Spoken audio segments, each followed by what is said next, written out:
Hello, good evening and welcome to the online property meet. How are we doing? How are we actually doing? Unfortunately, this meet was postponed due to a certain football match. It should have been on the 7th of July, but due to a certain English team playing a certain Italian team, we decided to postpone it altogether and not worry about it and make it tonight instead. We did have couple of speakers for you, but we've got John Ireland who's able to come tonight again. We've got our resident sponsor speaker, Will Lucy. I've got a little presentation for you and we'll go from there. It'll probably be a bit of a shorter meeting, to be honest, but there we go. Unfortunately, yes, the football was a shame, but we were just saying about it, two superb teams, and one of us had to lose, unfortunately. Unfortunately, it was us. But I'd like to offer congratulations to Italy because they were fantastic, as well as we were fantastic. So there we go. Yes, as I say, we've got Will Lucy from Luck Capital, who'll be speaking as well. We were going to have a visit from a sponsor, property CEO, commercial training company, but they're not with us either, I don't believe. And Hell's Napper is one of our speakers stroke sponsors, and she's ill tonight, so which is a shame. So get well soon, Hells. Mark Lloyd will be joining us again in 2 weeks' time for the August meet. So I'm going to make a little presentation. If you want to know about me, this is the one to watch because it's all me. And I'm just going to share my screen now with Dan. If you can hear me okay, Dan? Yep. And I'm going to share my screen there. I'll put my glasses on. I can't see a thing without these. And is that it? Share the screen. Is that it? Can we all see that? Just give me a little wave if we can see that. Yes? Okay. Great. Let's just move that out of the way. There we go. Right. Okay. As I say, I'm Rob Norton, and I run the online property meet. In addition to running my online property meet, I also have a limited company, which is TriPlus Properties, which aims at providing commercial accommodation for people. And I haven't done this for about 3 weeks, and I've yet to find out how to do it. There we go. Okay, there we go. There's a picture of me and my lovely partner, Yvonne. I hosted the Croydon property meet since 2017. We were doing that, and then ended up going online because of COVID. And I won't drone on about COVID because we all know about that. I'm from Carshalton in Surrey, just outside of London. Just a normal bloke interested in what I do and improving life for others. I attended schools in South London and the University of Life. I never was Brain of Britain or anything like that, just a normal bloke. I moved down to Hove in the 80s, early 80s, and bought a flat. Progressed to my first rental property, which was a 4-bedroom house in Brighton in 1985. I'd always operated my own part-time property-orientated house and garden maintenance and removals and clearance company. That's a mouthful, isn't it? And as I say, I've been the co-presenter of Croydon Property Meet since 2017. Next slide. I was a fireman, 32 years, far too long to be stuck in a government job. It had its good bits, it had its not so good bits. But every fireman's got a part-time job, and I was no exception. So I started doing property and property-related stuff. My interests include, as it says there, a family, motorcycle touring. I've done lots of things, been scuba diving, been parachute jumping, but never really gone mad about anything. So I seem to hit on motorbikes, and I've had one with a name like Norton. You've always got a motorbike around. Hobbies include, as it says, the lovely partner, Yvonne, my two sons in Kingston standing by the phone boxes, Yvonne's granddaughter, Amelia, she's gorgeous, she's lovely, 18 months old. Tripros Properties, the company set up last year, going around sourcing rundown properties. My lovely Triumph Bonneville sitting there, doesn't get used very much. I've always fancied having a canal boat. I've always fancied that, and at the moment I'm living quite near to the Grand Union Canal, and I see them all the time, and I still fancy it. I've got to do it one of these days. Next two ladies, you may recognise them, Susanna Cole and Sarah Poynton Ryan, speaking at the Croydon Meet a couple of years ago, just before COVID kicked in. And the last thing is the online property meet logo. Had no end of silly jobs. I was a fried egg chef at Butlins in 1976. That shows me age. 1976, 20 odd years old, and 2,000 eggs every other day. I didn't eat a fried egg for 10 years or so after doing that. It's absolutely manic. And what I do now is got a few buy-to-lets, and the property and garden maintenance company, my limited company, it all comes under one umbrella because well, that's the way it is really. Same house, Coleman Street. It was a 4-bedroom house in Brighton. I bought it in 1985, paid 34.5 grand for it. Absolutely phenomenal. It's probably worth about 500 or 600 now, and I've still got it, and it's converted, as it says there, into a 5-bed, and it was ready for 2019 for the Hmo students. This is another one. This is up north. Bought this in 2012.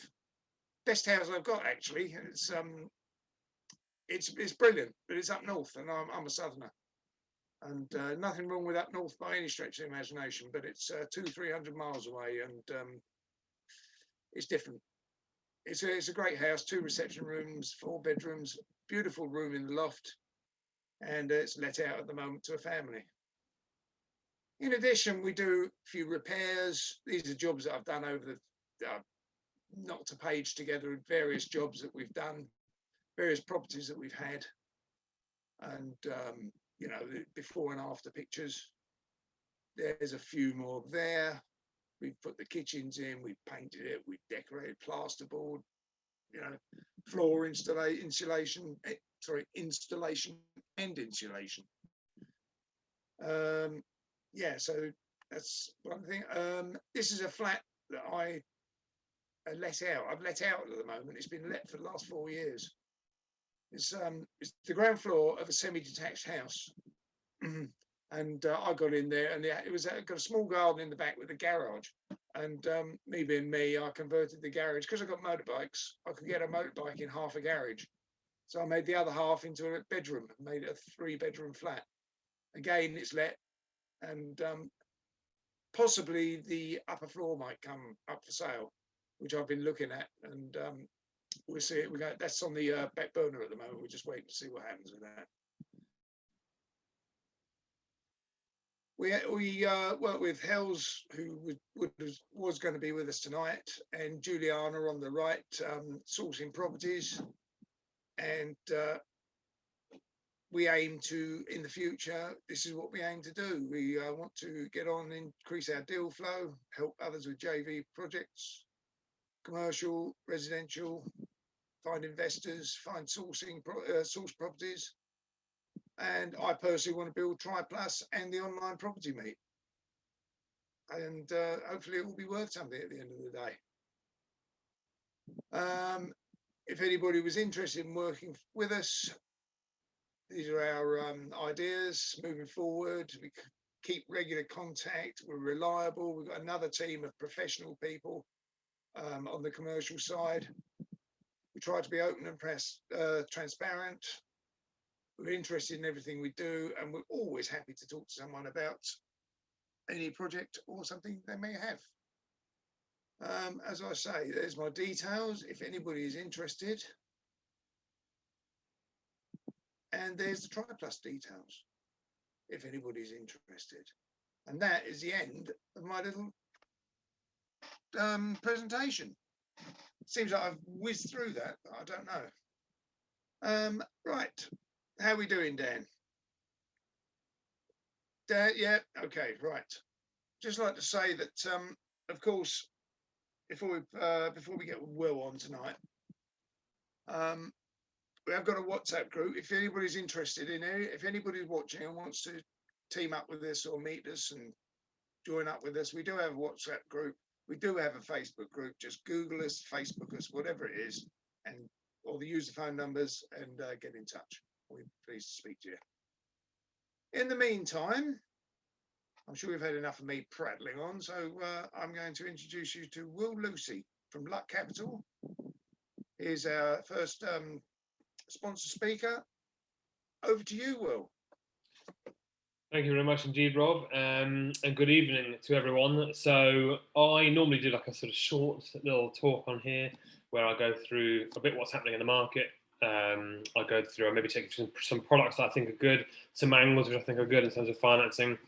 And today, though, because we've only got one speaker, I'm sort of basically extending mine out a little bit. So I'm going to try and see if I can add a bit more value for you. So put a few things together. So let me share my screen actually before I forget. So let's share this. Right, this is me, okay? So I have a company called Luck Capital. We are commercial brokers based on the South Coast down near Chichester in West Sussex. And we're development specialists, okay? We love everything development. So really we specialize only in that and bridging loans as well. We do look at things like HMOs and buy-to-lets, but more for complex cases. We don't normally do single buy-to-lets. That's not how we're set up. And I'll tell you why that is in a minute. And I'm just going to whiz through here. Okay.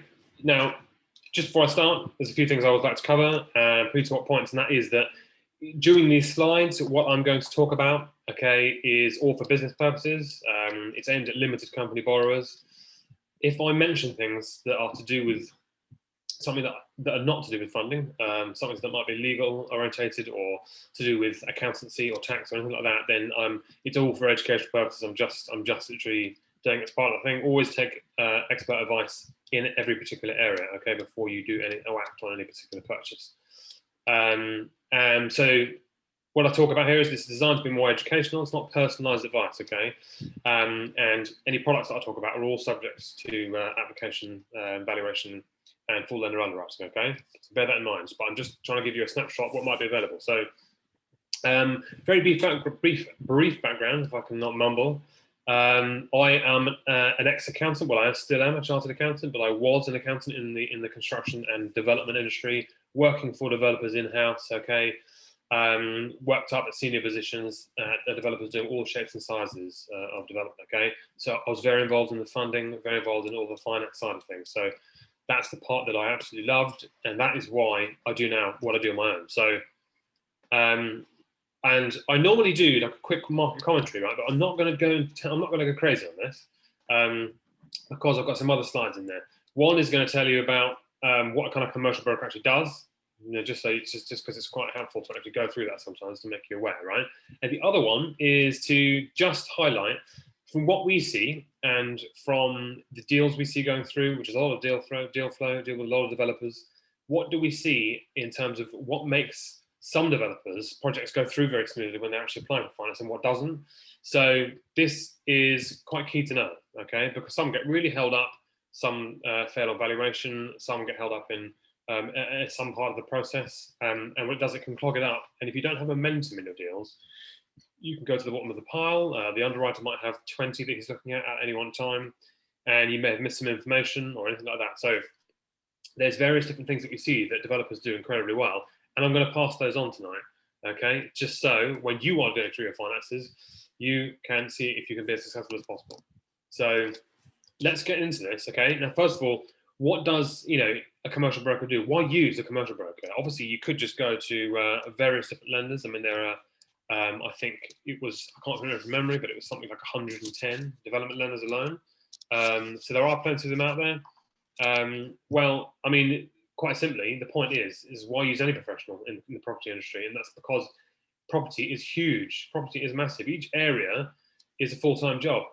And so therefore, particularly, in my view, in the commercial finance industry, where there are so many lenders and there are so many different projects, and you guys, when you're going out and you're developing, you're doing all sorts of different projects with different angles, and you're splitting titles, and you're doing a mixed use, and you're, selling one off, converting two flats, keeping the other one on a long-term commercial mortgage, whatever it might be. All these type of things, in that kind of world, a commercial broker or a good commercial broker has a great place, because there are so many of these different lenders. They all have different criteria. They all have different likes and dislikes. They all present their terms in different ways. They all charge in different manners. They charge their interest in different ways as well. So one could cost more than another, even if the interest rate looks the same. Okay, and how they charge their fees are all different. So if you've got someone that is good at that, and as a commercial broker can help you, they can bring all of that together. They can have a panel of lenders they go to for that particular project. They can analyze that, go back with questions. They can understand your likes, dislikes, what your preferences are, what you're trying to do with your business. Okay, it's a good one can understand where you're coming from and what you're trying to achieve, and therefore aim the finance products towards that. And within that is foreseeing pitfalls. Obviously, they've been through the process loads and loads and loads of times. We can understand what might be a pitfall with the kind of information you're putting forward, or the kind of deal you're doing, and therefore maybe we can put something in place, or we can make you aware of those things. Okay. What's really important is coordinating the loan process. I talked earlier about momentum, and in the finance deal, what you need is momentum. You need to have found that you've got your offer. You need to start getting in to get your terms and moving on to agreement of principle, book the valuation, get things moving, and it needs to go through the process with everyone bought in. If it hangs around, then people start deprioritizing it, and the lender may start deprioritizing it. Same with the solicitors. Okay, momentum is the key with getting a deal done and getting on to the next one. Okay, of course, the most important thing is that you guys are the developer. Okay, it's a lots and lots and lots of time for you to find properties. That is the most difficult task of a developer, in my opinion, is actually finding a decent product, finding a decent site, and actually getting it for the right price. If you can get that, then you should be able to actually do well and make money from it. But that is the hardest part. So you need to make time. You need to make time, and you need to spend your time doing that. And once you've done that, you probably need to market for your next site and keep those finance clients coming in the funnel. And some of them work, some of them don't. So what you can do is you can leave things like financing, property sourcing maybe, or your legal work and marketing work. You could leave that to the professionals you employ to leave you with the time to go on and actually find projects, deliver projects, and get them over the line so you can get on to the next one. That's why we're here. Okay. So I just wanted to go over that. So what I'm going to move on to now is, and this is, okay, I apologize, some of this is like a little bit of a nag, especially when we get to the valuation side of things, because if you do what I am suggesting for the valuation, okay, you will have less of a headache, in my opinion, okay, when you're going to do your projects. So, but let's start from the beginning, okay? What do our developers do from our clients who actually have successful projects, they go through smoothly, and what are they doing that other people aren't, or other people are doing some of, but not all of? Well, at the beginning, it starts from the beginning, okay? Now, a professional developer, when they're actually coming to us with information, they have got all of these items down here on this pack, okay? When you're going to a development finance provider, remember that they see a lot of projects. They see lots of things coming in, and lots and lots and lots of leads. So what you're trying to do is not so much grab their attention or anything like that, but what you're trying to do is create a first impression. And one of the first impressions is being organized. If you've got things that are missing and they have to come back and ask you, or they don't understand what you've given, it can cause a delay, and it can start to get you not on the right footing, okay? So, and one of these things are the appraisal, okay? Now, the appraisal should be a detailed document. It should have the GDV at the top, and it should have all of the costs running down, okay? It should have detailed bill costs, breaking down to things like pound per square foot for build, and it should maybe have things like sill in there, communals, any abnormals in there, any structural works, demolition. All those items are going to be in there, even if they're zero because you don't have them. It shows that you have a standard format, okay? And it shows that you're thinking about these items, okay? And in there, if you've got your GDV in there, and let's say you're building 6 flats for 100 grand each, okay? You need a breakdown, which is number 2. You need a breakdown to show why you think that GDV is going to come out at £600,000, okay? That is really important when it comes to valuation, and I'll talk about that when we get to a few slides down. Okay. Ideally, what you're looking at, if you want to absolutely sort of get this area nailed down, is if you can base your GDV on sold or land registry sold prices in the area which are comparable. Okay, ideally in the road, but in the nearest area, if your GDV is comparable to prices that have sold and they are registered on land registry as sold, okay, then it is very difficult for a valuer to argue that they are worth less than that. Okay, and of course that's the kind of thing that should give you confidence. Now that is number one. Number one is land registry sold prices. Number two, and very far down the scale, is agents' prices. So of course, go and get some prices, some prices from agents, things like that. Get their opinions. That is, they're professionals. It's a good idea. But those are more asking prices. Okay, you may not actually achieve those, and the evaluator coming out is going to know that they're asking prices, and he will know that, or she will know that they may achieve less. Okay, so let's move on to spec, because I'm going to cover the GDV breakdown a bit more when we come to the valuation point. Okay, specification. Okay, you need to sort of hit home what kind of specification your product is going to be, and this actually drives into a little bit of the GDV. If you are saying that your GDV or your prices are going to be slightly higher than some that have sold 6 months ago, why are they going to be that? And it may be that your specification is going to be higher than those were. Okay, so if you've got the specification document, and it's not absolutely essential to have a really detailed one, you could just say, look, this is the kind of thing we're going to be putting in. This is the sort of specification of appliances that are going to go in there. This is the kind of kitchen. There's going to be marble. I mean, whatever you're going to do. Those things are really helpful to start to build a picture, okay? Number four, your team, okay? And with this is a couple with your due diligence that you've done on your team, okay? Now, all this is doing, in my opinion, is as a good developer, you would have done due diligence on your team already. All you're doing is you are telling the lender why the team you're using are good. If you are starting out and you've done not that many developments, or even your first development, okay, this is going to be critical to you, in particular, the contractor, okay? Bring forward the contractor's details and say, what has the contractor done before? What the projects have they done before? Get a list of the previous projects from the contractor, okay? Make sure they're of at least equivalent size to the ones you've done, or even larger. Make sure they've done plenty of them. Make sure they can handle a number of projects at the same time. Maybe have a look at the accounts online, see if there's a positive balance sheet. Is there a positive net asset value on the balance sheet? Those kind of details are going to help, and they're going to make your lender that you are actually approaching, or any lender you tender to, feel a little bit more confident about your ability, because they will be relying, okay, on your team, and in particular the contractor, if you don't have the previous experience in that type of development you're doing. Okay, so bear that in mind. Okay, your background is the next one. That is really important, but what's key here is, I use the word key a lot, sorry, is what's important here is number one to put on here is, have you done any property refurbs before? Okay, that's number one. And include in that, if you haven't done any buy-to-lets and refurb them, or investment properties and refurb them, include in that work you've done to your own house, okay? Because effectively you are on the line for that. You probably manage the cost of it and try to make it work to a budget, okay? It's all experience that's adding up, okay? So include that.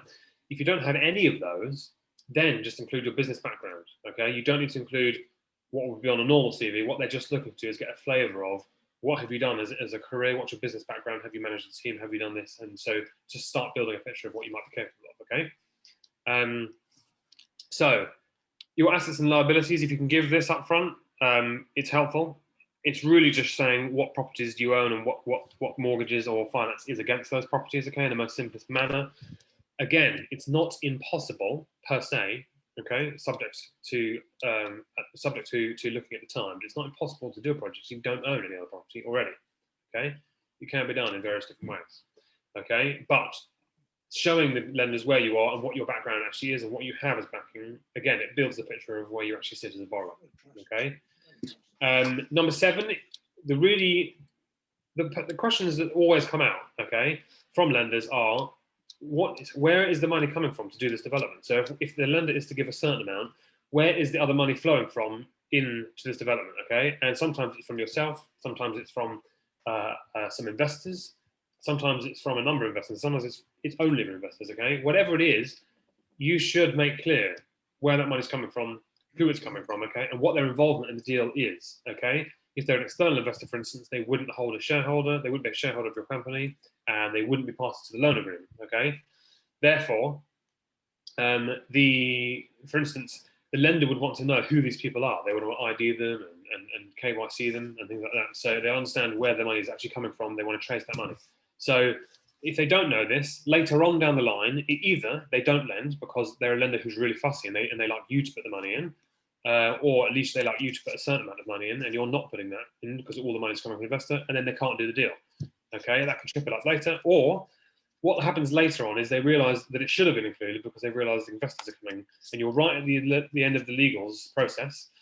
The source of deposit comes through, and it's coming from someone not external. So what they need to do is then they need to go back and do all their checks and all their legal work and start. Their solicitors need to do various different documents in order for that person to actually lend their money. So that can delay things. It can cause you a hassle. It can upset your investor because your investor didn't know, and now you look as professional as you could do. So it's always better to get these 7 items if you can, okay, as upfront as you can, together, so that when you apply, you've got all of those going. And these are the deals that run through, okay? They smash through, they get momentum, all the information is there. Of course, like my first slide, yeah, if you're using a good commercial broker, they will extract all of these items. They will make sure all of these things are there. If they're not there, they will ask you why. If they're to follow, they might be able to send the most important ones first, the other ones to follow, and manage the process for you, okay?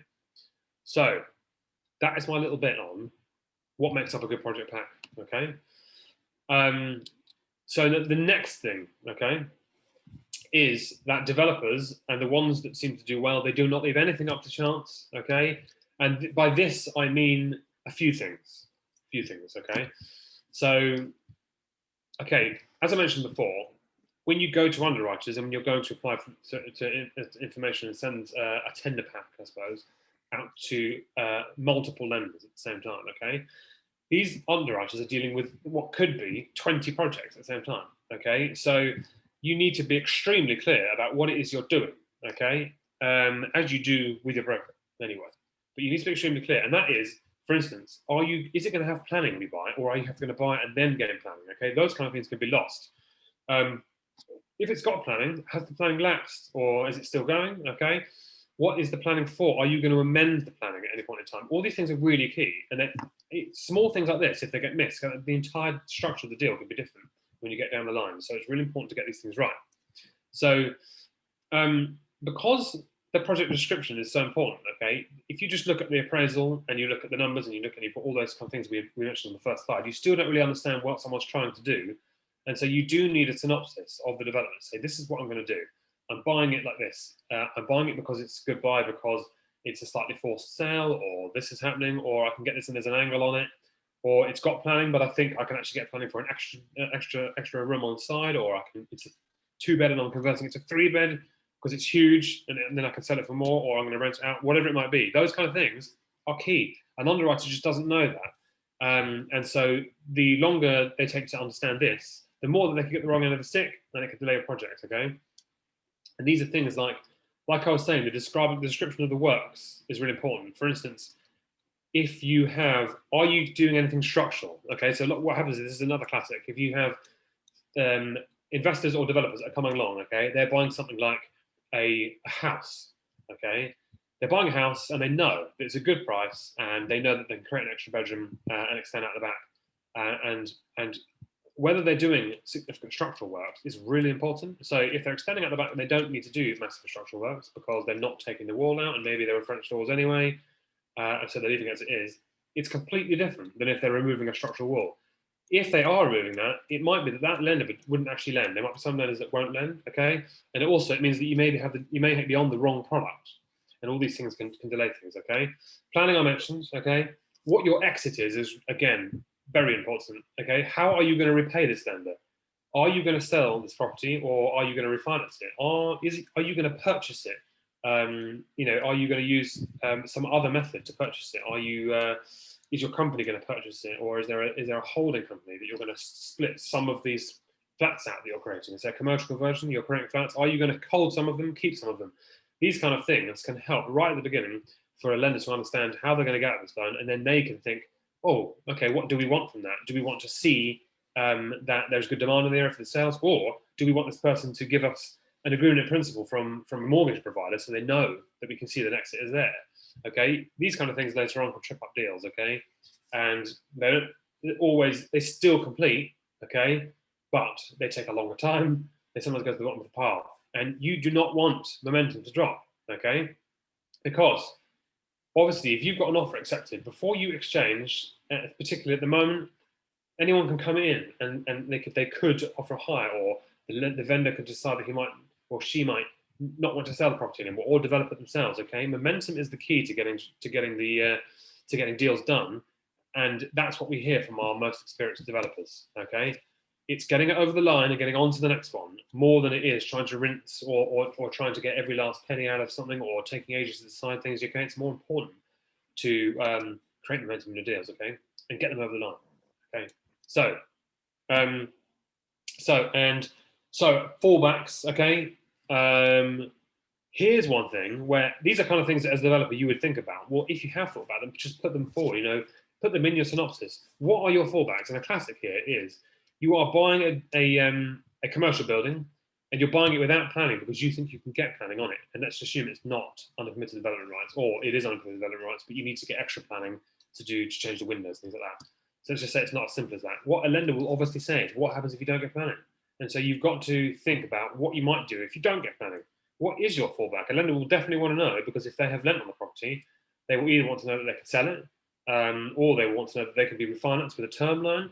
So if you're buying a commercial building, maybe you could say, well, actually, if we don't get this planning to convert it into, or to knock it down and create 5 houses, that would be great. But if we don't get that, then what we could do is refurb it, and we could rent it as offices. That's our fallback. We've already spoken to an agent, and et cetera, okay? And we've thought about the financing of it, and we think there's a couple of finance lenders out there that will do it based on our experience, et cetera, okay?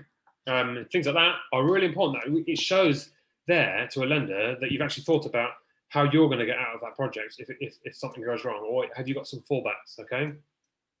A simple one might be, if you're actually planning to sell the property, that your fallback might be that you can actually rent them all, okay?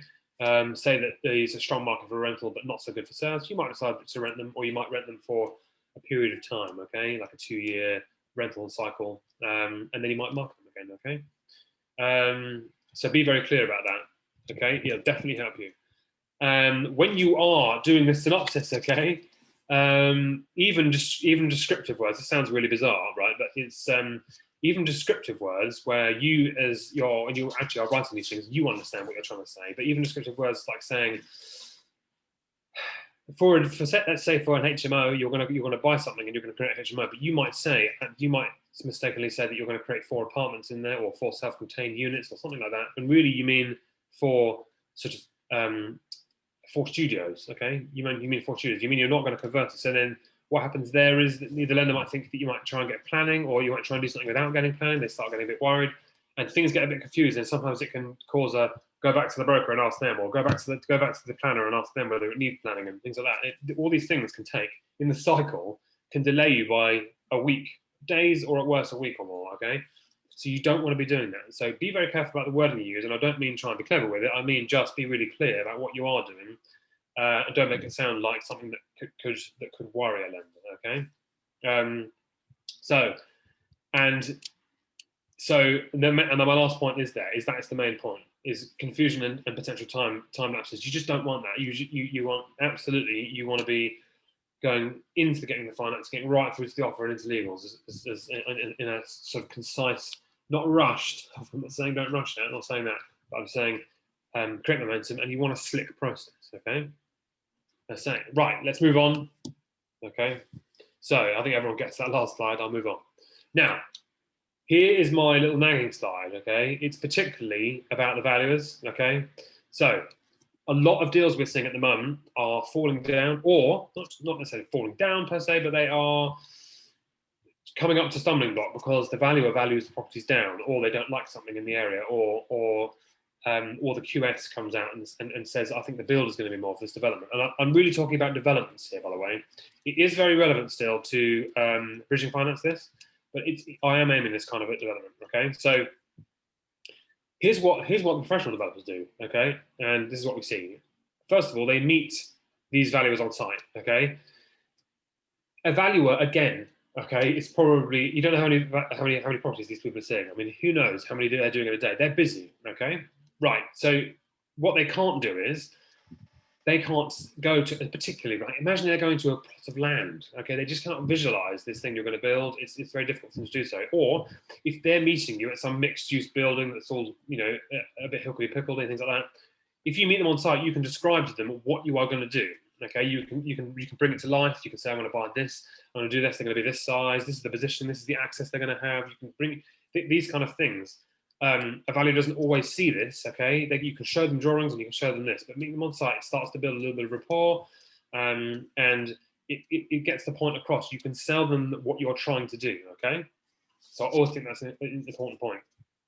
Okay, comparable prices, okay? Everyone's going to be so bored of me saying this, but I'm glad, because basically, if you have comparable prices, and I mean land registry sold prices for your property, that is the most likely thing, in my opinion, that's going to make the valuer go through at the value you want, okay? Or the value it should be, okay? Because if you have proved to yourself that it works, and you've done it by sold prices on land registry, and you've gone to town on this, then it's going to really help, because you can give this to the valuer, okay? Because they, as part of their work and amongst numerous other things, they will be looking for backup to give the GDV the value that you have put down, okay? So in there, okay, include ones where you've seen them and they're nearby, but they're not comparable too. So make sure that you pick these up and you say, well, look, I've picked these up. You might think that these are a good comparison because they're also, you know, they're 80 grand and I'm selling mine for 100, but mine are worth 100 because these were a forced sale, or they were a probate sale, or they were substandard or a lower spec. You know, single them out, describe why, because it's always a valuer manages to come up with a comparable you've not seen that actually says, oh, you know, put some doubt in their mind about whether you're going to achieve these prices, because actually that's sold down the road. It seems pretty similar, okay? And that's what you want to avoid. So do your homework on this. And I say, you can't spend too much time on this particular part, okay? And have it neatly set out, give it to the valuer, email it to the valuer, whatever you need to do, okay? And follow up on that. Right. We talked about land registry prices, okay? Okay, so if you can give them the layout of how it is now, okay, and then versus the layout it's going to be, then that is going to be, that's going to help your case. Because what happens is, sometimes the valuer goes away, maybe they've seen the site, they come in, they take a few pictures and they do this and that, okay? Then they go back and they've seen, say, 10 other sites. When they go back home, they can't necessarily remember, they can remember it, okay? But you imagine how well you know this site, okay? And someone's just quickly popped in to see it and take some pictures. Now, if you can give them the layout and describe what you're doing, where access is going to be, and again, be really clear here. Imagine you're explaining to someone who literally will find it difficult to understand, okay? Because you don't want something like this missed. They might, for all you know, they might have it down as a slightly smaller size, or they might think, oh, access is difficult on that one, so they might value it slightly down. And although you will see that they've done that, because you might see a copy of this evaluation, those of you who've done this before will know that valuers don't like to change their opinion after they've done their vow, because they have done it in accordance probably with RICS guidelines, and they've done their job properly, and it's also been audited by probably another member of their firm. And so by the time it goes out there, it's understandably so. They do not like to go back and say, actually, no, that is wrong, we're going to amend it. Sometimes they do, but you need to get this right first time. So if you can do this, and if you can do a detailed pack for the valuers, it's really, really going to help your case, okay? This is the main thing, okay, on the valuer front, okay? These points I'm going through, this is the main thing that property developers, where their deals go smoothly, this is one of the main things we see that they do, okay? Again, like we say, the specification design, I kind of mentioned that earlier on the first slide. That is because you need to push forward why your design is better than others that are out there. What are you going to do that's different? Maybe if you've got some CGIs, maybe you've got some ideas of how it's going to be designed. All these kind of things are just adding weights to this pack so that people can see that it's going to be a superior product to other things that are in the area. Therefore, it should attract a higher price, okay, if you're trying to get that price, right? So that is my nag, okay? It's valuers, okay? There you are, friend. Do your homework and go and see them with a full pack, okay? And you should have less headaches, hopefully, okay? And going on to the quantity surveyor front, okay? When I say quantity monitoring surveyor, what I mean is the bank employs one of these when you're doing a development loan, and when you are borrowing the build costs as well as the purchase costs from a development lender, they will want a monitoring surveyor or quantity surveyor that they employ that monitors the build to make sure it's all going well and make sure that you're doing what you need to do, okay? And when they do this, there is initially what they do is they ask the quantity surveyor to go out and do what's called a feasibility study or initial report, okay? And again, this is really important to seize some control of, okay?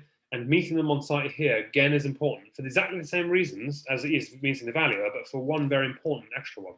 And that is that this person will likely be the person that comes back every month, okay, to verify that you've done the money or the amount of works that you want the money from the bank for, okay? So if they know you and you've built rapport because they think, wow, this person's organised and, you know, it's easy to do work with them, that may make your life easier when they're coming and agreeing the costs that have been done, okay? So they're going to come every time because you want that, again, you want that to go smooth, you want that to run smoothly, okay? To make sure that you're getting the cash flow in for your development, to pay your bill, to keep everything running, okay? Keep the machine oiled. Now, when they come and do this, a feasibility study, okay, they will require a pack of information.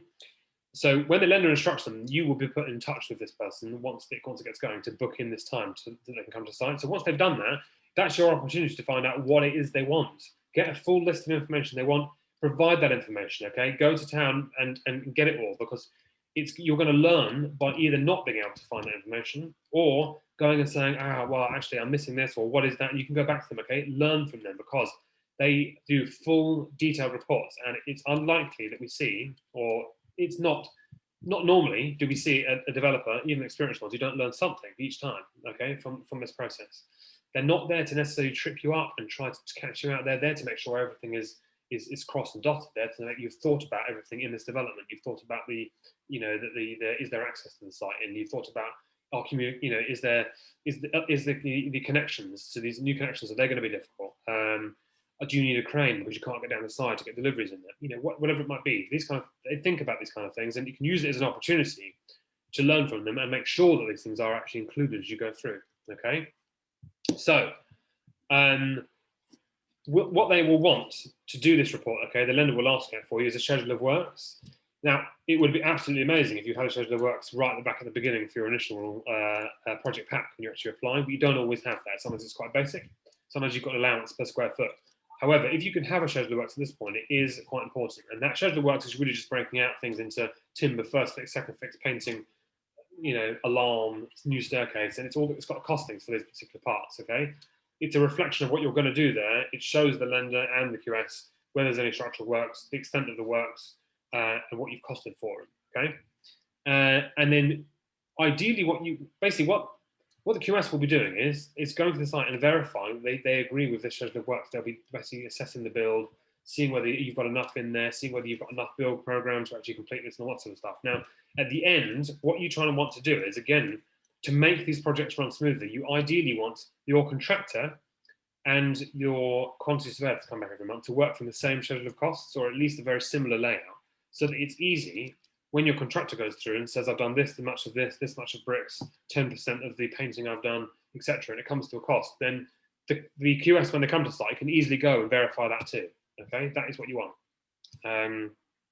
It makes your life so much easier, in my opinion. Okay, so those are my little tips in there. Okay, and the number 4 slide, okay, it's got nothing on it, so it's really just a token one. Okay, because above all, right, is developers take responsibility for every part of the process. They don't say, oh, well, actually, the architect's doing this, but they make it their business to know enough so that they can be involved. And even when they've got a project manager, okay, they're in there, they're learning from the project manager, they're involved in all the decision making, okay, they're learning on the job. Those appear to be the developers who go on to do quite well, and they go on to have smoother running developments, and they get them sold quicker and essentially get on to the next one quicker, okay? So that's my little tidbits, right? I hope that there's something in there that's helpful that you can pick up, because in my opinion, okay, if you follow those things, then you are going to make your life easier, okay? Now, here I just want to have a quick run through some sort of products that are at the moment that are quite popular and you may not know about, and maybe you'll see it and think, oh, that's quite good, or these things are available.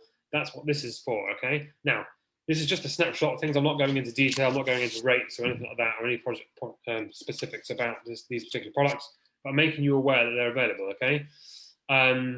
So they are designed for limited company borrowers, okay? And of course, these are just a snapshot. They are subject to loan application, valuation, lender advertising, etc. Okay, so they're not personalised. Okay, but one thing we're seeing at the moment is for first-time landlords. Okay, in other words, people who either don't own their own property or they have not owned an investment property before. There seem to be a few more lenders coming to the market. Okay, offering. We know that buy-to-lets are available from, but HMOs, which was quite a small area. But HMOs, first-time developers, first-time investors. Okay, there's a few more products out for those. Okay, so I'm just making you aware. That is the same thing for MUFBs, and what I mean by that is multiple unit freehold blocks. Okay, what those are is it's just that there are basically buildings that have been converted that were single, say a single commercial property that's been converted into 6 flats, but they're all on the same title, so they haven't split the titles. Okay, that means it's a multiple unit freehold. Okay, so you've got multiple units on one freehold. There are various lender products, okay, where they will refinance all of those on one mortgage. You don't need to split them out per se, okay, and there can be multiple. So if you're doing a development, it's possible to keep all of those products on one single mortgage. Okay, it does make your life a bit easier. And the key is those are available on some products now for first-time landlords, and that used to be quite a difficult thing to show that you had experience in. Okay. HMO conversions, I know some of you are into those, buying houses and converting them. If you are doing ones that are up to 6 bed, so just involving bit of development rights, then it is possible to get quite good bridge to let products at the moment, okay, and they can offer. I mean, some of them are quite high LTV as well. They can be 80 to 85. If you're a first-time landlord, you're probably going to be more on the 80, but it's possible to get an 85% bridge. Those are to just purchase the property, you fund the works, okay, and there's particular ones. But what's really good about this, in particular, sometimes about first-time developers, is you can sometimes pre-agree, okay, the follow-on term for the mortgage, okay, so you actually pre-agree the mortgage as well. So it's sometimes a one application. So it just gives you that confidence that you've done it. The valuer goes in and values that at the end value, as well as the value you're buying it now. You pay for the conversion works, and you know that finance product is at the end there. You're not on these particular products. You tend not to be bound to actually take their term product. So you could see what else is out there if you wanted, but it is quite a good mechanism to have in there. Okay. Commercial conversions, obviously big at the moment. New rules for planning coming in at the beginning of August. So I'm sure everyone's going to be on the pulse trying to find the buildings like this so that they can develop them. Okay. There are some quite good products like this at the moment. Specific lender products designed for commercial conversions and refurbishments, which generally means that there can be a slightly higher LTV on day one. Okay. And they are arguably on a lower cost. They don't normally have an exit fee, and they can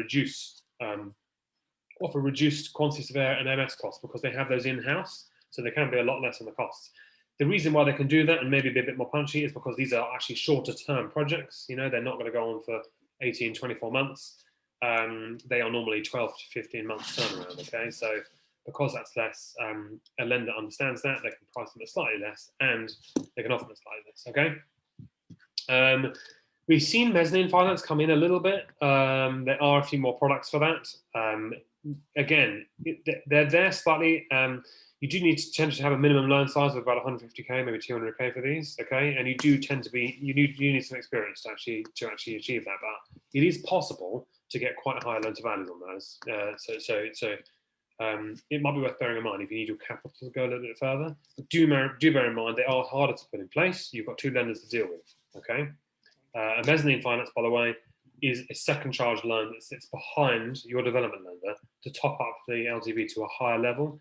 They do charge appropriately for it, okay? But the idea is you're looking at it in terms of what the blended rate is overall. So what you're paying for that finance in total for the first and second charge, look at it on that basis. And it still works out as quite a good return on your capital that you're employing on that particular project.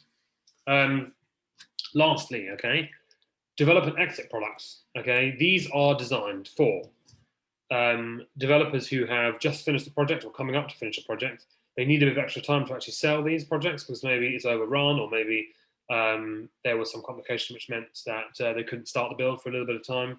And so they've only left with a few months to sell 10 flats, let's say.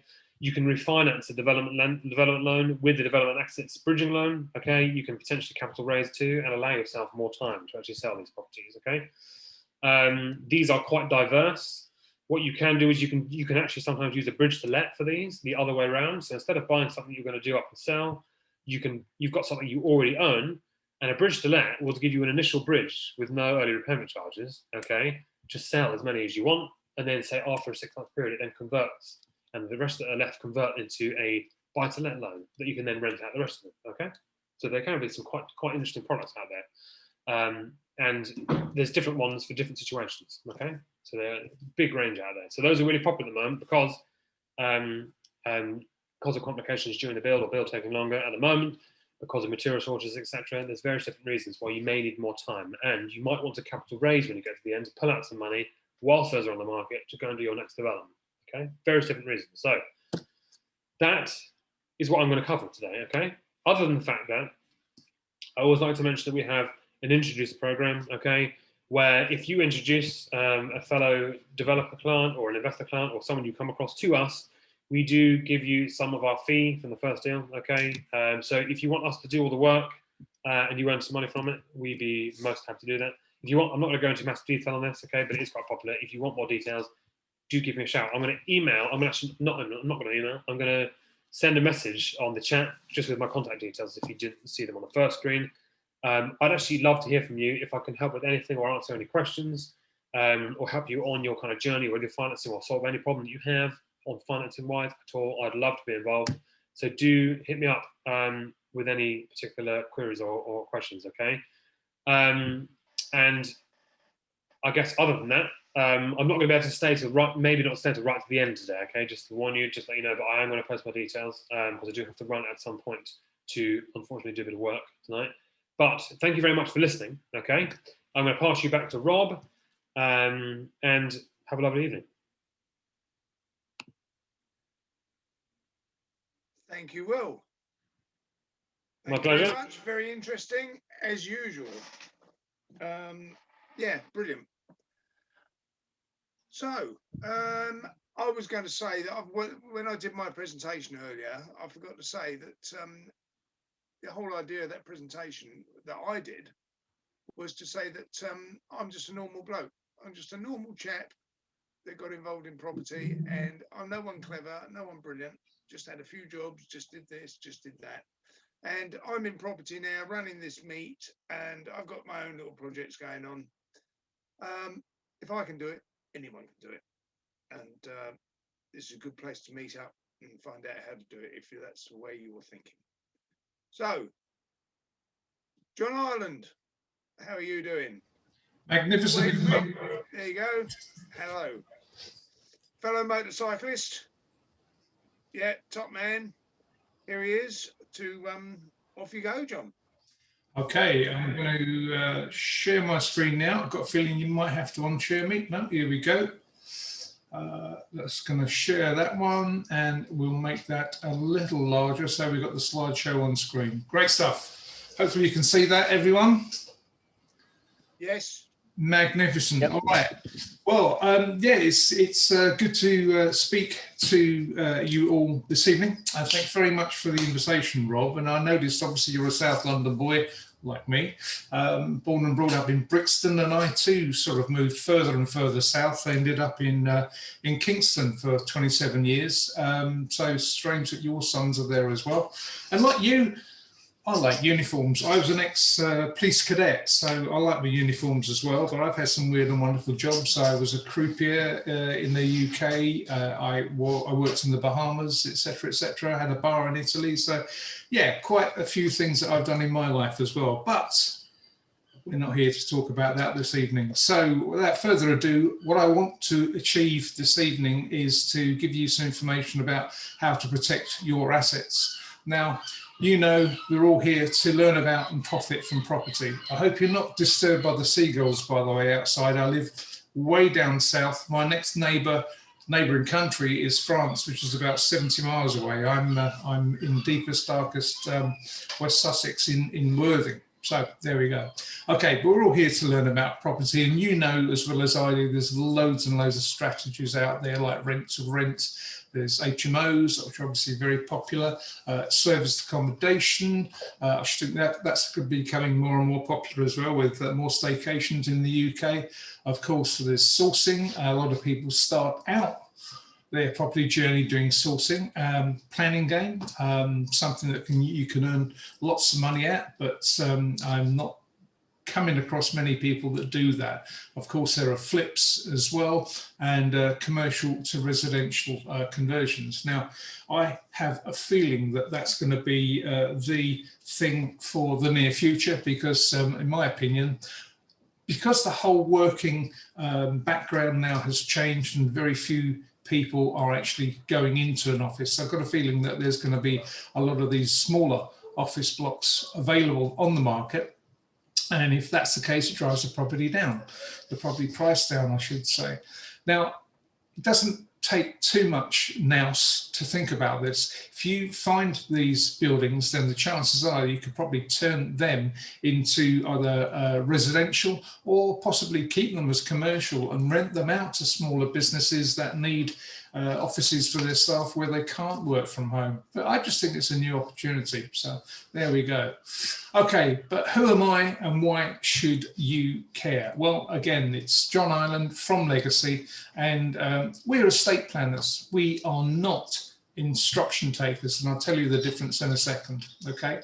I spent 30 years as an independent financial advisor, for those of you who don't know what an IFA is. And I spent over the last probably about 25 odd years helping our clients protect their assets, generally using wills, trusts, and powers of attorney.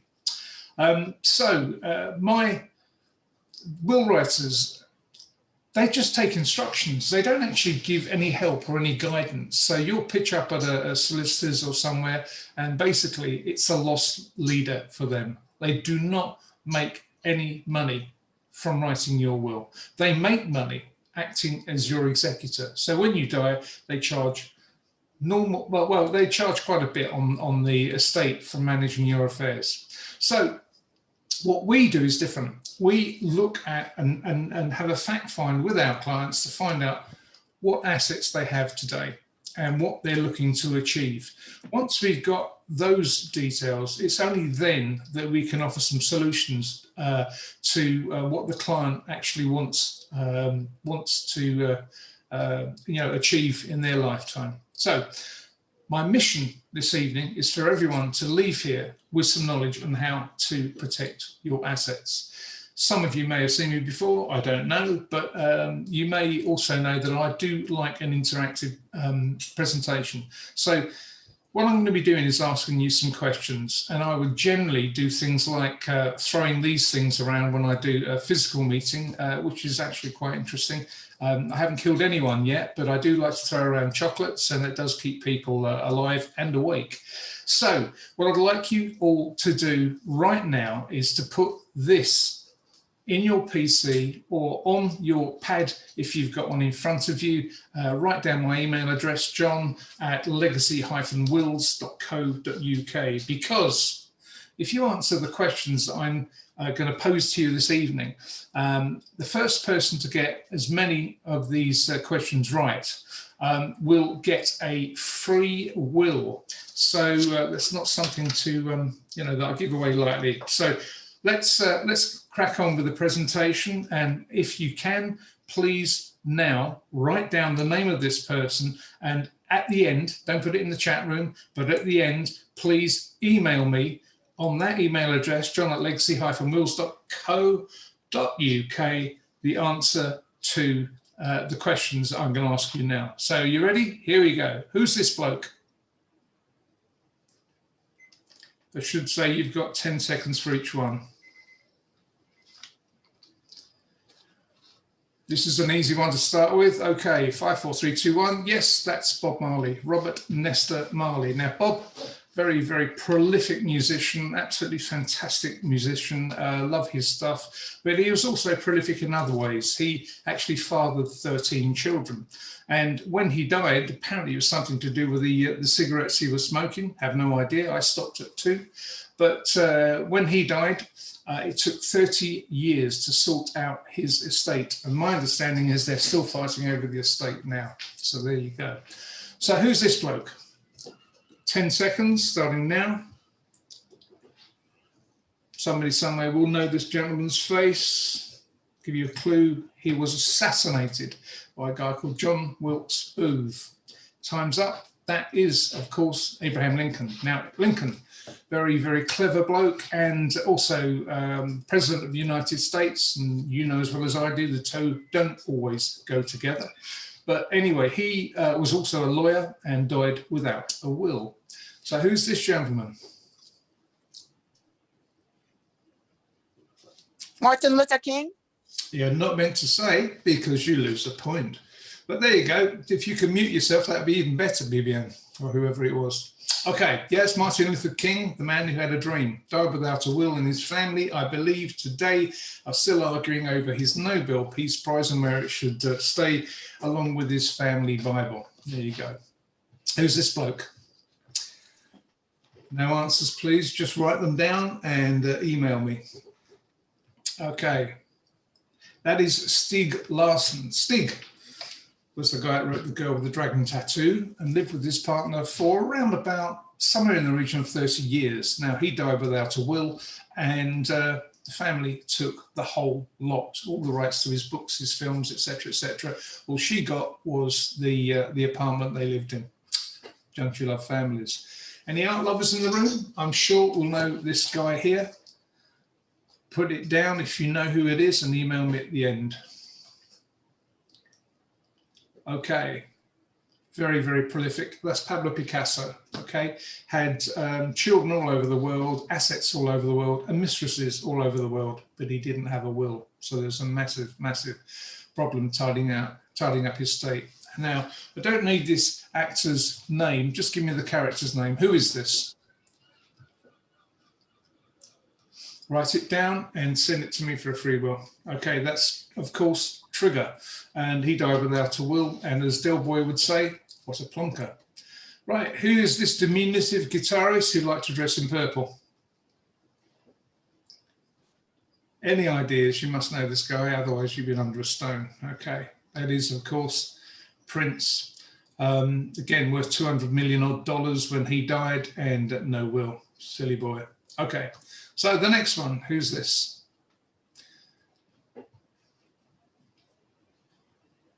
Famous English singer, fantastic voice.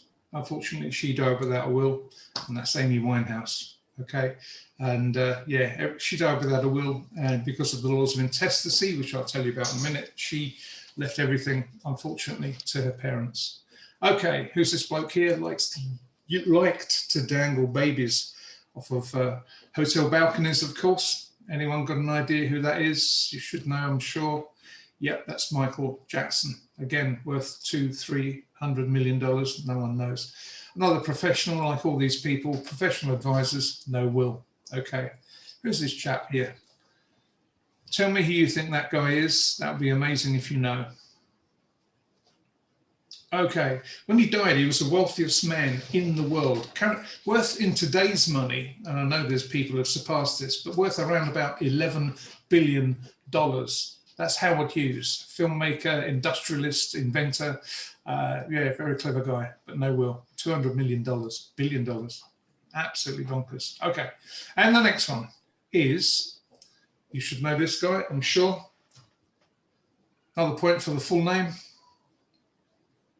Okay, it's Jimi Hendrix, so I'm not going to give the full name away, but that could make the difference. Okay, died without a will. And the last one is famous English comedian. Okay, who do we reckon that is? That is, of course, Rick Mayall. Now, when Rick died, he was married, but he died without a will, which meant he was governed under the law of intestacy. And my favorite comic, the Daily Mirror, says that Rick Mayall's family face a huge tax bill over the actor's $1.2 million estate because he failed to make a will. Now, you may or may not know this, but there is no inheritance tax between a husband and a wife, okay? But dying without a will mean that you're governed under the laws of intestate. So in that case, the spouse gets the first £250,000 in Rick Mayall's case, and half the estate. The other half goes to the children. Okay, I must add that the paltry £250,000 has now gone up to a magnificent £270,000. Whoopie-doo. Okay, so their estate, or Rick's estate, was valued at 1.2 million. His wife got the first £250,000. Okay, so that leaves £950,000 left in the estate. The remaining estate, that 950, was divided between the wife and their two children, and she inherited £475,000. No inheritance tax between spouses. Okay, but then the children got the other half. But the children's inheritance of £475,000 minus the nil rate band of inheritance tax, which is currently 325, meant there was a taxable estate of £150,000. At 40%, those kids paid £60,000, all because he didn't have a will. So with a will in place, there wouldn't have been any tax to pay on his death. Well done, Rick. Very, very funny. Okay, so there's two things certainly in life, aren't there? Death and taxes. And what is it that we all know? It's our date of birth. What is it that we don't know? For a point, write this one down. Tell me, what is it that we don't know if we know our date of birth? Obviously, it's our date of death. So tomorrow is not guaranteed, is it? It just isn't. And I can attest to that, because about 18 months ago, I was having a glass of wine with some friends on a Friday evening and started getting some chest pains, which I've been having over the last couple of weeks, doing some running up and down the beach, etc.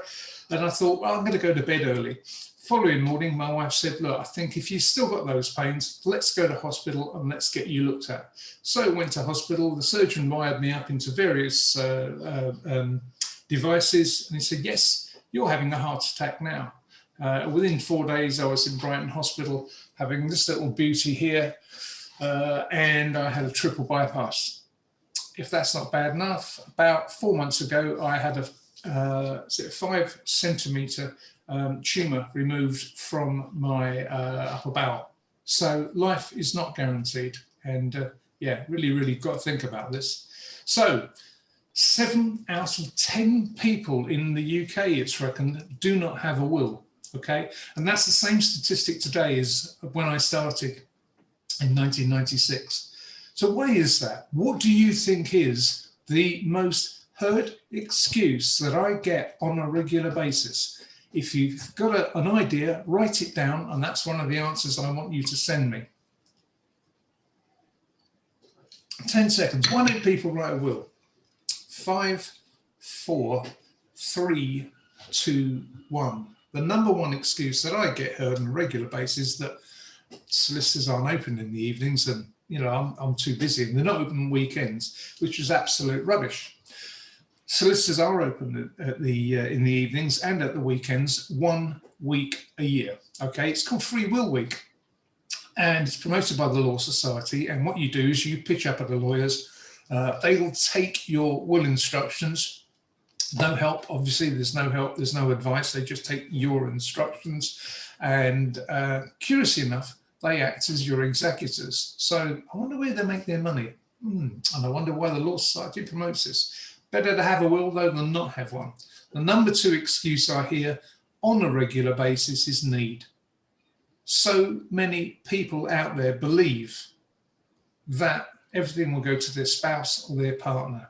As you've seen already with Rick Mayall, that's not the case.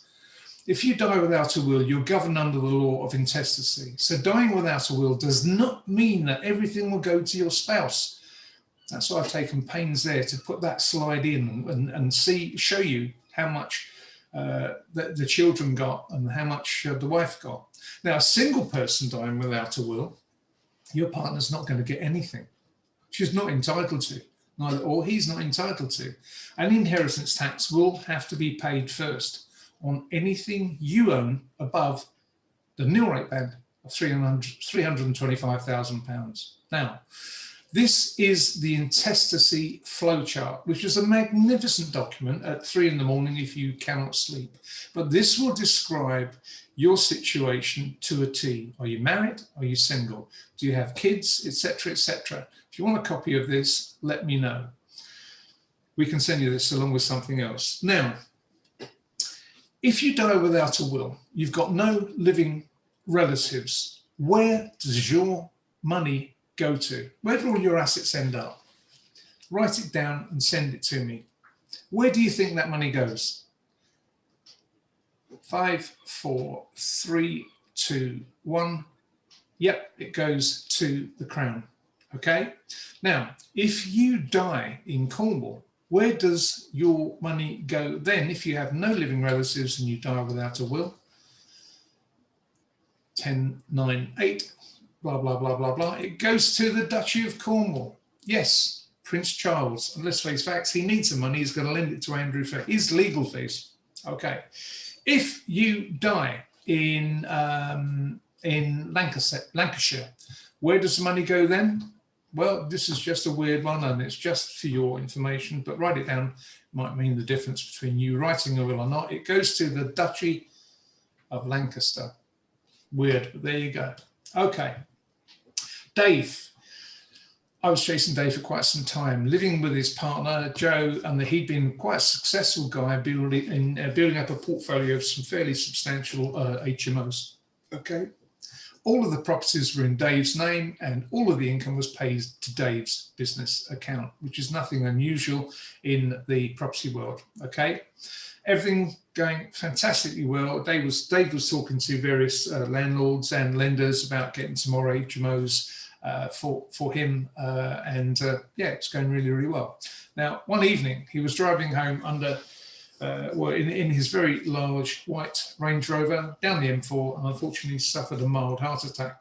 Joe had the wherewithal to pull the car over to the hard shoulder, where unfortunately Dave had another heart attack and died on the spot. Okay. Now, Dave had meant to get a will. I'd been talking to him for 6 months. He was too busy, way too busy. I've got this to do, I've got that to do, I've got landlords to speak to, I've got lenders to speak to, etc. And there was a major challenge. Now, as I've related, as he died without a will, his estate was governed under the law of intestacy, and Joe got nothing. But thankfully, he had parents who were alive and they inherited. Now, all of the mortgages were in Dave's name. Okay, there's no life insurance to cover the mortgages because obviously he was far too busy, and the mortgage company wanted their money back. Okay, the contract was with Dave, and they weren't playing ball. Now, Dave's bank accounts at that time were also frozen. There was no money in, there was no money coming out. So that meant that the tenants' rent was returned to them, and obviously they were frightened witless that they were going to be evicted. There were no utilities bills paid, there was no council tax paid, and so obviously they started threatening letters to Joe, basically. The value of the portfolio was around about £800,000, and so inheritance tax is paid on the excess above the 325 nil rate band. So that meant that the balance of the estate, 800,000 minus the 325 nil rate, was equivalent to 475. Okay, so inheritance tax is 40%. So 40% of that meant an inheritance tax bill of £190,000, quite substantial. Now, if Dave and Joe had wills, obviously there would have been a different story. Now, also, if they'd owned the property in a different way, which I'll talk to you about in a short while, Joe could have been left Dave's share of the properties. As they weren't married, there would still have been inheritance tax, but only £30,000. They would therefore have owned the property in a slightly different way, and as Dave's share would have been only £400,000 and not £800,000, there would have been a huge, huge reduction in inheritance tax. Okay, he would have still be able to own assets up to £325,000, and his estate valued at £400,000 minus his nil rate band would have been a taxable estate of £75,000, and therefore that would have been a tax bill of £30,000 and not £190,000. Now, Joe could have raised that by selling a property or possibly doing a remortgage. Obviously, if they'd been married, there would not have been any inheritance tax on Dave's death, as there's no inheritance tax between husband and wife. Let that one sink in for a second. Now, if you are interested in what I'm talking about and you want some further information, like a copy of our estate planning guide, please take a photo of the screen, or I'm sure Rob will put my details in the chat box. But these are the details that you'll need to get a copy of this. If you want to book in an appointment with us, there is no fee, there's no obligation, and we can have a chat about your circumstances. Okay. Now then, anyone want to hazard a guess as to what that figure represents? £5.4 million. Anyone got £1 billion, beg your pardon? Okay, it's the inheritance tax paid in 2019. So not having a will also mean quite a few other things, okay? Like we've seen previously, you could have avoided or possibly reduced your inheritance tax. You'll have no say in who gets what when you die because you haven't written it down. Your partner or your family are going to suffer because someone somewhere needs to tidy up after you died because you haven't left a will. That'll be a lawyer, and they will not do it for free. You'll not be able to leave any specific gifts that you wanted to leave to people you wanted to have them because, again, it's not written down. Children under the age of 18 without a parent will go into care until the court decides who looks after them.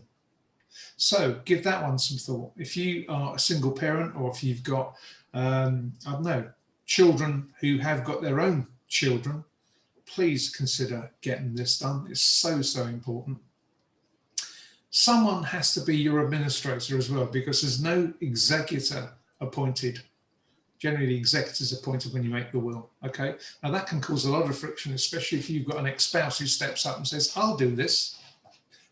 Aggravation. Now your partners or your family, again, if you're running a business, as Will suggested, there could be major problems there if you've got shareholders, because if you haven't got a shareholder agreement as well as a will, well, the unfortunate thing is the business will have to be wound up under the 1894 Act, the 1894 Shareholders Act, okay, Partnership Act, I should say. That business will have to be wound up. Now, not only is that a pain, but all of the profit and all of the debts are then spread throughout all of the shareholders, which certainly wouldn't be the thing that you would want if you've got some JV partners. So get a will, let people know where your shares are going to go, get a shareholder agreement and get it all sorted. Some people like to instruct what's going to happen at their funeral, whether or not it's going to be a... Oh, he's frightening, this bloke, isn't he? Yeah, definitely. You haven't seen nothing yet. There's no instructions about your funeral. Do you want to get Joey? Disappear for a couple of minutes. Okay, we can hear you, Rob. Okay, won't be long. Okay, cheers. I don't know if anyone can... Rob, we can hear you. Can we? Oh, well, I'm just going to disappear for a couple of minutes. So. Okay, well, I'm getting on to the frightening bit now. Right, so there's no instructions about... It is frightening. There's no instructions about your funeral. Do you want a woodland funeral? Do you want cremation? Do you want a wicker casket, whatever? Personally, I'm going to get, my body is going to be frozen and dropped on my ex-wife. Okay, right. A lot of people own a property, and most people in the UK own their property as joint tenants, okay? Now, joint tenancy is a bit like where you own an asset together. So it could be your house, it could be your dining room table, it could be your family car, okay? When someone dies, the survivor then owns the whole of that asset, okay? So that could be a major problem, especially, let's take this example. He dies, She goes into a new relationship. 3 or 4 years down the line, doesn't work out. So she's now getting divorced, but she owns personally the family home. There may well be a fight for that home in a divorce court. Or, on the other hand, if she then subsequently dies, the new spouse will get the house, okay, and not the intended beneficiaries. But let's just say she lives, but she needs long-term care. She owns that asset and she needs long-term care. She can be forced to sell that house to pay for her own long-term care, all right? Let's say now that they're both dead. They wanted to leave everything to the kids. Now, unfortunately, the daughter's married a horrible, spotty biker. And when they both die, he turns around and says, I'm really sorry about your mum and dad. By the way, I don't love you anymore, and I want some of what they've left you. And that happens. Or the son started a business, not done particularly well at it. Mum and dad have died, left him a whole bunch of assets, including the house. That's when the creditors appear. Okay, so the other challenge here is that you gift something as a direct gift like this to your kids. There may well be inheritance tax on your estate, but when they die, there's going to be a second generation that pays inheritance tax. So you'll find that within 3, maybe 4 generations, everything you've worked hard for will go in inheritance tax, which is obviously not an ideal thing to have happened. So what I've done is to change, well, no, I own my house in a different way, always have had. I own my house with my wife as what we call tenants in common. So in effect, she owns half, I own half, okay? Now, if I die, my half goes to my wife in trust. Now, trusts are not complicated. Trusts are simply a form of words used to protect the asset for the beneficiaries, okay? Now, the beneficiary, the first beneficiary, if I die, of my half of the house is my wife. If she dies, it's going to be our children. Now, she's done the same thing. If she dies first, her half gets left to me in a trust. I'm the trustee, I'm the beneficiary. When I die, our kids are going to be the beneficiaries, not their creditors, not their ex-spouses, and there would be no inheritance tax on the asset that we leave to them in trust. Okay, so I die, my wife finds someone else who just happens to have kids. Now, if they fall out after a few years and it doesn't work out and they get divorced, he cannot force her to sell the house. If you look at that illustration, she owns the half that she's in now. The half she owns today, the half that I've left to her in a trust for her as a beneficiary, okay? And also, it will mean that she's got control of the asset. So if she wants to sell it, she can, but she cannot be forced to sell it, either by an ex-husband or by a creditor or by anyone who wants to force her to sell that property because of long-term care fees. And then after that, it goes to our kids. And as I say, it won't be liable for inheritance tax because it doesn't form part of their estate. It won't go to their ex-spouses and it won't go to their creditors either. So in a couple of felt swoops, we protected the estate from all those things. Let's get on to a slightly different subject. Now, these people were clients of mine, and I've changed their names because they were in property full-time, joint investors with a lot of other people doing flips, commercial conversions, etc. They also had joint bank accounts and various other accounts for themselves. Unfortunately, Helen went in for a routine checkup and went into a coma. Now, their doctor, by law, as of a change in legislation in 2015, had to report that Helen was in a coma because she's now deemed by the Court of Protection as a vulnerable person. They then informed social services, who confirmed that Helen does not have a lasting power of attorney. And this is what happens next. Okay, the secret court, as some of the newspapers call it, is the Court of Protection, and this is how they work with social services. So We know that what that figure represents, don't we? £5.4 billion. Yep. It's the inheritance tax paid in 2019. So what do you reckon this figure represents? £6.5 billion. And no, it is not the inheritance tax paid in 2020, or else I would have put that on the screen. Okay, you've got 4 seconds left. 1, 2, 3, 4. It may surprise you to know that this is the amount taken by the Court of Protection from people who did not have a lasting power of attorney.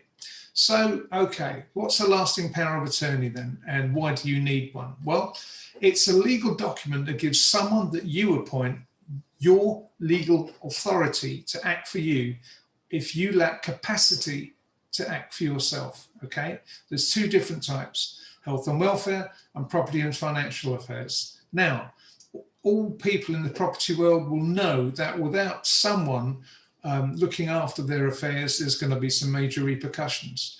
For example, who's going to deal with your new tenant? Who's going to see them in or even see them out? Who's going to finish the repairs on your property?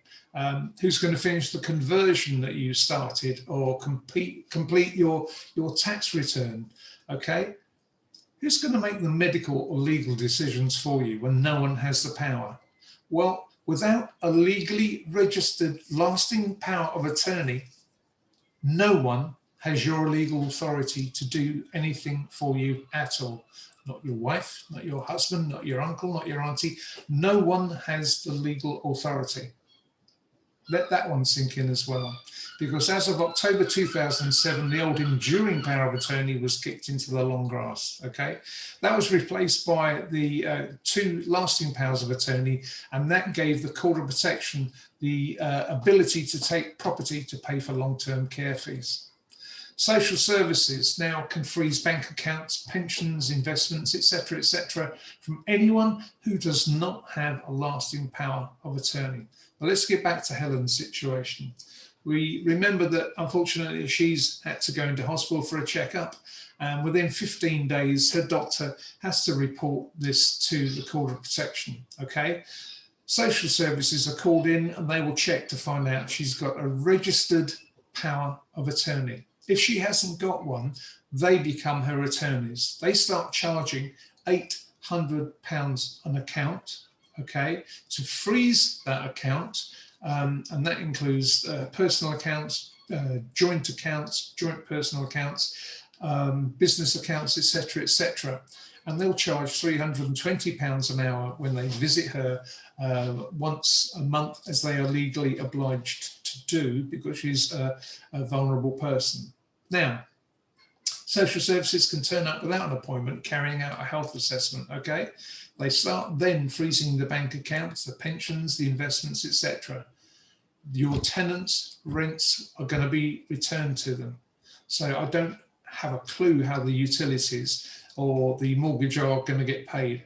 But social services are now free to charge, are now in charge of finances, and they'll charge £800 account, as I mentioned previously. They've got to see you once a month at least, and they'll charge 320 quid for that. And if they have to organise a taxi to go for a dental appointment or whatever, they'll charge for that as well. 6.5 billion is what was taken by the Court of Protection. Don't let that be you. Now, some of you may be familiar with Kate Garraway. Her husband at 53 was admitted to hospital a year ago. He was placed in an induced coma as his blood oxygen levels severely dropped after he contracted coronavirus, okay? He didn't have lasting powers of attorney when he was diagnosed. So the challenge was that Kate was unable to access funds or manage her husband's care, okay, or refinance the home. And she's spoken about this quite a lot on TV, about the financial issues that caused, all right?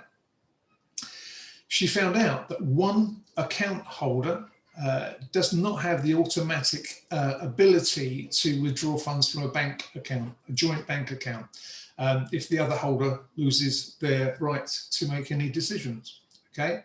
Banks will tell you that if both people have capacity, then both account holders effectively authorize each other on a day-to-day basis And so when one loses capacity, they deemed authority can't happen. The lasting power of attorney will prevent that problem. Kate didn't even have the legal right to see Derek's medical notes or make any decisions on his behalf. Lasting powers of attorney, as I say, would have prevented that problem for Kate and the family, which they had to endure. She's written a book about this called The Power of Hope. So if you want that ISBN number, do let me know. Here's another example of how things can happen as well. Now, Heather, married to her husband for 28 years, they were out viewing a property when, unfortunately, he got knocked down by a car. He never regained consciousness, and so Heather wasn't ever legally entitled to use their money. She did get permission eventually, and it cost quite a bit of money using lawyers to force the Court of Protection into this act, but she had strict conditions imposed on her. And their daughter had just started university, so they had to pay university fees, but she wasn't allowed to write out any checks over and above £500 without permission from the Court of Protection. Unfortunately, 3 years later, Michael passed away. And as Heather would say, obviously she was very upset, but in some ways it was a bit of a relief because she no longer had to deal with the Court of Protection. Now, this is Heather Bateman's story, okay? And the last paragraph is the one that resonates with me, and where she says, never heard of it, and she's talked about the Court of Protection. I hadn't either until the moment when my whole life fell apart. My husband, Michael, walked across a quiet country road towards me and was hit by a car. He fell to the ground and never stood up or spoke a word again.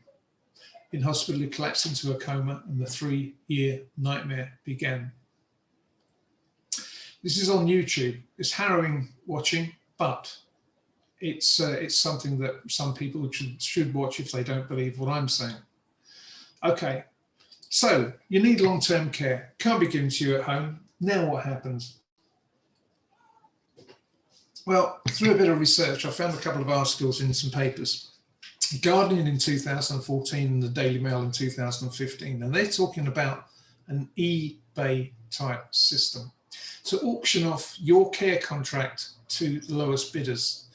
The software that's used is called Sprocknet, and it's from a company in Milton Keynes called Matrix SCM. So if you need long-term care that cannot be provided to you in your home and you've got no power of attorney, so in other words, no one is making your health and welfare decisions for you, you could end up in anywhere in the UK that's bid for your care contract and has made the cheapest, lowest bid.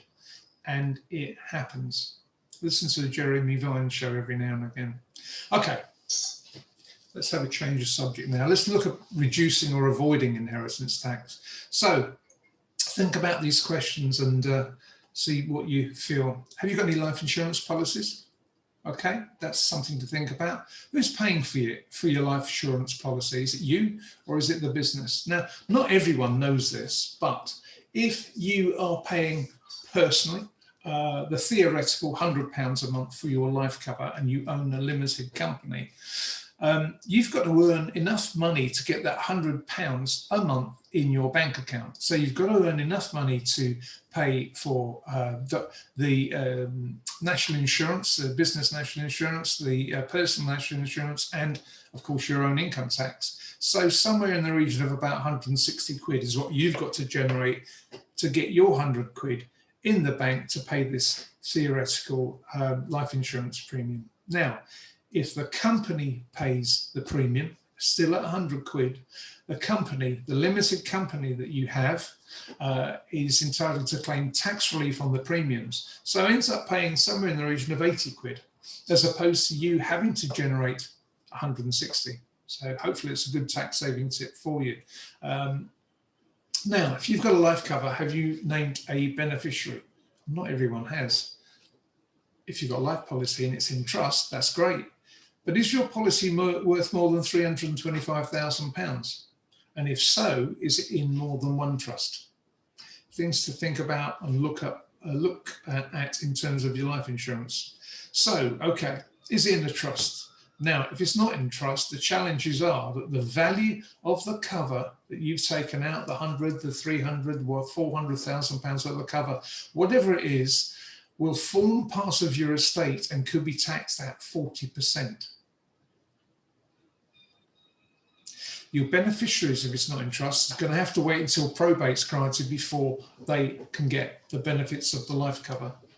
If it's in excess of £325,000, the excess left in one trust is going to be taxed at 6% every 10 years. So let me give you an example. If you have got a financial advisor who's taken out you've taken out £1,325,000 worth of life cover with, and he's or she's put it all in one trust, then that's too much, because 325 is the maximum you should have in that trust. The £1 million is in excess of that, so therefore it's going to get taxed at 6% every 10 years. So your estate's going to have to pay £60,000 every 10 years. Not a good idea. So the answer really is to set up multiple trusts with no more than £325,000 per trust. And if you don't have a good financial advisor, let us know and we can always introduce you to one. I don't deal with financial services anymore. I gave up my financial services practice in 2012, but there you go. Okay, so leaving shares to the wrong person. Fred is a widget maker and the business is valued at £2 million, okay? Now, when he dies, he wants to leave his shares to his wife, which is a common enough occurrence. Now, there's no inheritance tax, as I've said previously, between husband and wife. When she dies, still owning the shares, there will be no inheritance tax because of a thing called business relief, okay? Now bear those things in mind. There is going to be, however, a major challenge. Now, he's died, he's left the shares to the wife worth £2 million. She wants nothing to do with the business, so guess what? She sells those shares, okay, in the business for £2 million. Now she's got £2 million in her personal bank account when she gets hit by a bus. Major challenge here, because the repercussion of that is £2 million in her personal bank account means inheritance tax of 40%, which is £800,000 worth of inheritance tax that could have been avoided. If we'd met him before that, we would have suggested that he could have had a solution. He wants to leave his shares to Mary, but we would have set up a trust. So he dies, leaves his shares into trust for Mary, okay? She wants nothing to do with the business, so she sells the shares. It's important to remember that she sold the shares from her trust, okay? Not personally. She sold them to ABC Widgets and they buy the shares for £2 million. Now, Mary has £2 million worth of cash in the trust bank account, not her personal bank account, the trust bank account that she's the beneficiary of and she's the trustee of, okay? So, like in the 80s, £500,000 and spends it on sex, drugs, rock and roll, piercings, tattoos, and motorbikes, and a few toy boys. And then she dies, absolutely of exhaustion, okay? The second line of beneficiaries are her children, so they inherit the trust funds. Now, we've saved them £800,000 worth of inheritance tax by putting the shares into a business trust when Fred died, okay? And so Mary was able to sell the shares from that trust and therefore they weren't part of her estate. Now, we can then deduct the loan that Mary's taken out from the trust against the value of the rest of the estate, so therefore reducing the rest of the estate by another £500,000, 40% of which is £200,000 worth of saving of inheritance tax, okay? So hopefully you've got all that. Now, the challenge is that business relief is not available to investment companies or companies with an income derived from property rental. Limited companies carrying on trade though, in other words, if you're doing commercial to residential conversions, new builds, refurbs, etc., or flips actually will qualify for business relief for now. There are some very clever lawyers out there who are fighting this with HMRC, so watch this space. Now, I guess the moral of the story is get yourselves a tax official will, get yourself a lasting power of attorney, or both of them, put your policies in trust and protect your assets. So that's me for this evening. Those are my contact details.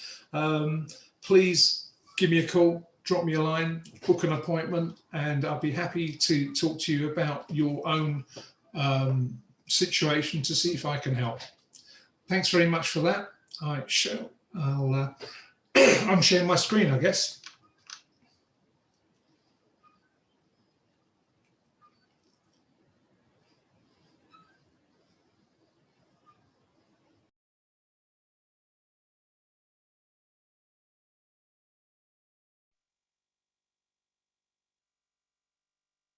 There we go. Well done.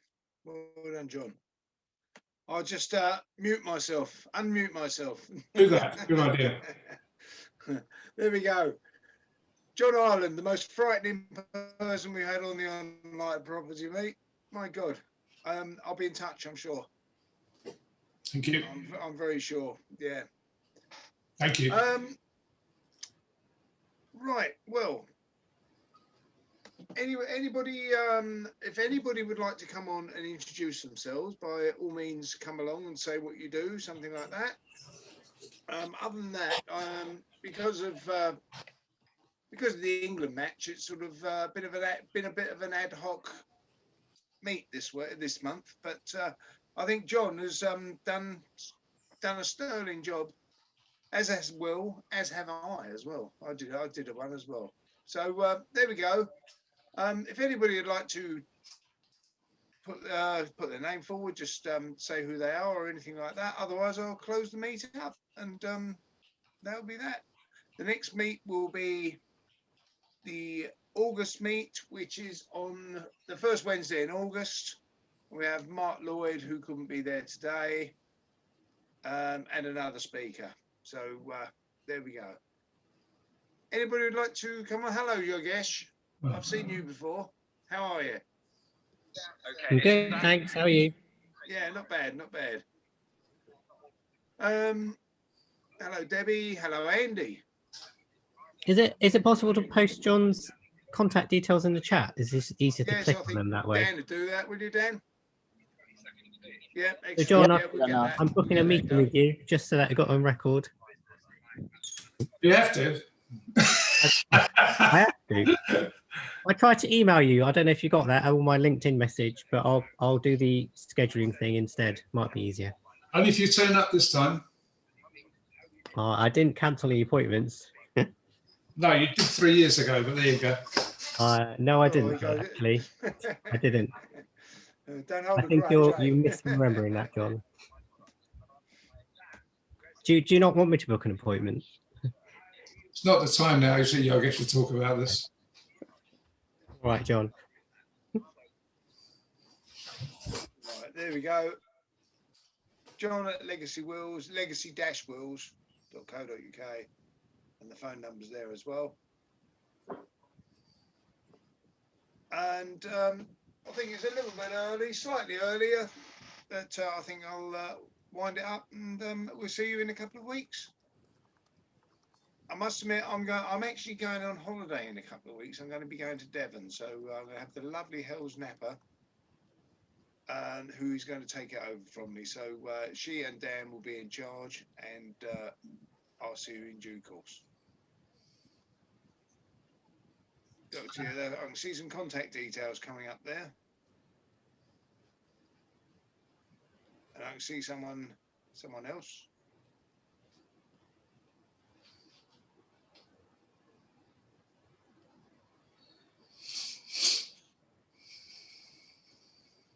So all okay, John? Everything all right? Yeah, fine, thank you. Yeah. Sorry, it's gone a little bit up the wall, I think, but there we go. Okay, I'll call it a day for now. Thank you very much, John. Cheers. Brilliant. I'll be in touch. Thank you. And, Bye. Thanks, John. and we'll see you all soon. Thank you. Okay? All right. Say, just keep in touch. If you want to join the WhatsApp the WhatsApp group, just get in touch, and we'll go from there. We'll be in touch soon. Cheers, folks. Cheers. Thanks. Bye-bye. Ta-da. Thanks, guys. Thanks.